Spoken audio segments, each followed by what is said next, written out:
সবসময় সব দিক থেকেই আমার শুধু লেট হয়। না আমার এক্সামটা দিতে লেট হয়নি, আমার ভিডিওটা আপলোড করতে একটু লেট হয়ে গেছে। তো চলো ভিডিওটা দেখা যাক। Hello guys, welcome back to our channel. তো সবাইকে গুড মর্নিং। আর তোমরা সকলে জানো যে ফার্স্ট সেমিস্টার এক্সাম চলছে। তো পুরো ব্লগটা তোমরা দেখতে থাকো, তাহলে বুঝতে পারবে মানে কলেজে পরীক্ষা দেওয়ার ব্যাপারটা। মানে তোমরা যারা এখনও ভাবছো যে তোমরা কলেজে ভর্তি হলে কতটা মজা হয়, তো তোমরা পরীক্ষার সময় বুঝতে পারবে কতটা মজা হয়। তো পুরো ব্লগটা দেখতে থাকো। তো আমি স্নান সেরে চলে এসেছি, তো আমি আবার রেডি হয়ে তোমাদের সাথে দেখা হচ্ছে। আর আমি একটা কথা বলতে চাই যে আমি যে কলেজে ভর্তি হয়েছি, আমি এটাই বলবো যে কলেজে ভর্তি হওয়ার শখ আমার মিটে গেছে। তো আজকে হচ্ছে লাস্ট পরীক্ষা, মানে ফার্স্ট সেমিস্টারের। তো আজকের ভিডিওতে তোমরা সব কিছু দেখতে পাবে, আমি তোমাদেরকে সব কিছু ঘুরে দেখিয়ে দেবো। আর আমি গঙ্গারামপুর কলেজে পড়ি, আর আমার সিট পড়েছে পতিরামে। তো পতিরাম কলেজটা তোমাদের সব কিছু মানে ঘুরে দেখিয়ে দেবো। তোমরা আমার নাকের দিকে একবার তাকিয়ে দেখো, তোমরা মানে আমার নাকে কিন্তু দুল নেই।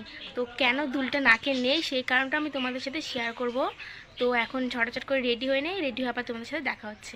গাইস, আমি রেডি হয়ে গেছি আর এখন রাস্তায় বেরিয়ে পড়েছি। তো তোমাদের বাস স্ট্যান্ডে নামিয়ে হচ্ছে হাসপাতাল মোড় থেকে মানে টোটো মানে বাসে উঠবো। তো ওখানে গিয়ে আবার তোমাদের সাথে দেখা হচ্ছে।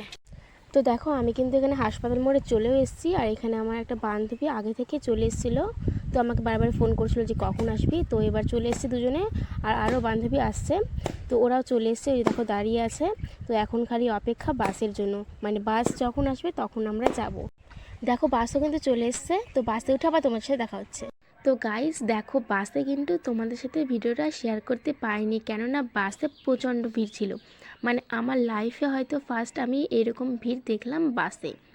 তো যাই হোক আর কি, দেখো বাস থেকে নেমে পড়েছি, আর এখানে আমরা পতিরামে এসে পৌঁছেও গেছি। কলেজের কিছুটা সামনে দাঁড়িয়েছিলাম। তো বাসে প্রচণ্ড গরম ছিল, তো সেই কারণে বাস থেকে নেমে এখানে আইসক্রিম দোকান দেখে আমরা আইসক্রিম এখানে কিনে খেয়ে নিলাম। তো দেখো এই যে আইসক্রিমটা খাচ্ছি।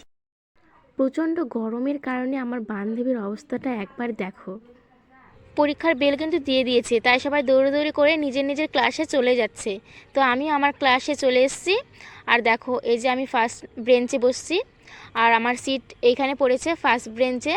আর আমি যতদিন পরীক্ষা দিয়েছি আমি ফার্স্ট বেঞ্চেই বসেছি। একদিন কি দুদিন আমি থার্ড বেঞ্চে বসেছিলাম। আর পরীক্ষা দিতে এসে আমার অনেক পুরনো ফ্রেন্ডদের সাথে দেখা হয়ে গিয়েছিল। তো অনেক অনেক মজা করেছি। আর পরীক্ষার শেষের পরে তোমাদেরকে আশপাশটা ঘুরিয়ে দেখিয়ে দেব। তো এখন পরীক্ষাতে বসবো, তাই পরীক্ষার পরে আবার তোমাদের সাথে দেখা হচ্ছে।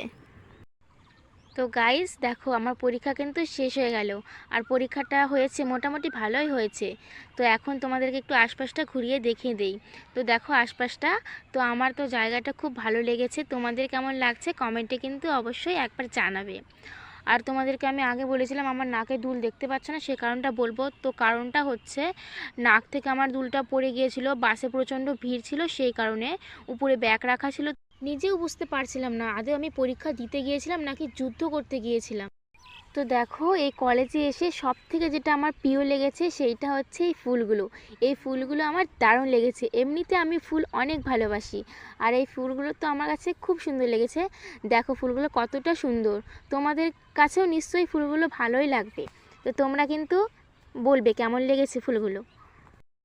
দেখো এখন কিন্তু বেরিয়ে পড়েছি, তো এখন গিয়ে বাসে উঠবো। তো ওখানে গিয়ে আবার তোমাদের সাথে দেখা হচ্ছে। তো গাইস দেখো মানে বাসে এতটাই ভিড় ছিল যে সবাই লরিতে করে বাড়ি ফিরছে, কিন্তু আমরা লরিতে করে যাইনি, আমরা বাসেই গিয়েছিলাম। একটু সন্ধে লেগে গিয়েছিল। তো দেখো মানে এমন অবস্থা হয়ে গেছে যে সবাই লরিতে করে, মানে ফার্স্ট টাইম হয়তো আমি এরকম এত কিছু দেখছি এখন। তো যাই হোক ব্লগটা শেষ করছি, সবাইকে বাই বাই।